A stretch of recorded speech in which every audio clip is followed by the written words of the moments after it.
Hello friend, welcome back to my channel. আমি পলি চলে এলাম নতুন একটা ব্লগ নিয়ে। আর আজকে ব্লগে শুরু করা হয়েছে এখানে রয়েছে রুই মাছ, চিংড়ি মাছ আর রয়েছে ইলিশ মাছ। আর এদিকে ঠাম্মা আমাকে তাড়াতাড়ি করে ইলিশ মাছগুলো কেটে দিল। তো সেই ইলিশ মাছ থেকে একটা ইলিশ মাছ নিয়ে আজকে রান্না হবে। তো একটা গোটা ইলিশ মাছই আর কি এখানে পিস করা হয়েছে, তো সেগুলো আজকে রান্না করবো।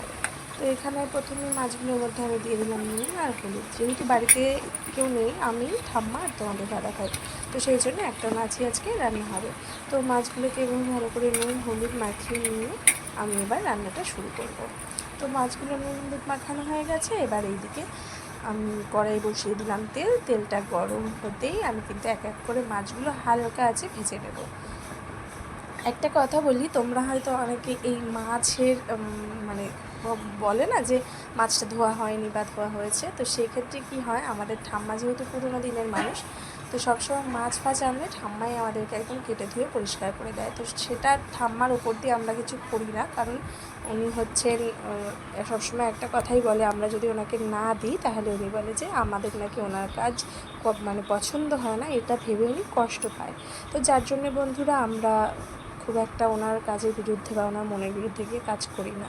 তো যাই হোক, তারপরে মাছগুলো ভেজে নেওয়ার পরে কড়াইয়ে দিয়ে দিলাম একটুখানি আমি একটা তেজপাতা, আর দিয়ে দিয়েছিলাম একটু রাঁধুনি ফোড়ন। তো তারপরে আমি একটু বড় করে কেটে রেখেছিলাম আলু, সে আলুগুলো দিয়ে তার মধ্যে কয়েকটা কাঁচা লঙ্কা চেরা দিয়ে আমি একটু ভেজে নিয়েছি। এবার এক এক করে মশলা অ্যাড করে নেব। প্রথমে স্বাদ মতো লবণ, তারপরে দিয়ে দিলাম একটু জিরে গুঁড়ো, লঙ্কার গুঁড়ো আর হলুদ গুঁড়ো। তো টোটালটাই পরিমাণ মতো দিয়ে দিয়েছিলাম, আর দিয়ে দিয়েছিলাম একটু আদা বাটা। তো এটাই ছিল আজকের মানে মাছের ঝোলের আর কি মশলা। তো এদের বেশি আর কোনো মশলা আমি এর মধ্যে অ্যাড করব না। সবসময় তো ইলিশ মাছে অনেক ধরনের রেসিপি করা হয়, তো অনেক দিন ধরে আমরা ভাবছিলাম যে ইলিশ মাছের আলু বেগুনের ঝোল একদিন খেয়ে দেখবো। তো যাই হোক, আগে পরে রান্না হয়, কিন্তু এবছর ইলিশ আনা থেকে কিন্তু এখনো রান্না হয়নি, যার কারণে আজকে আমি করে নিচ্ছি মানে ঝোল আলু বেগুন দিয়ে।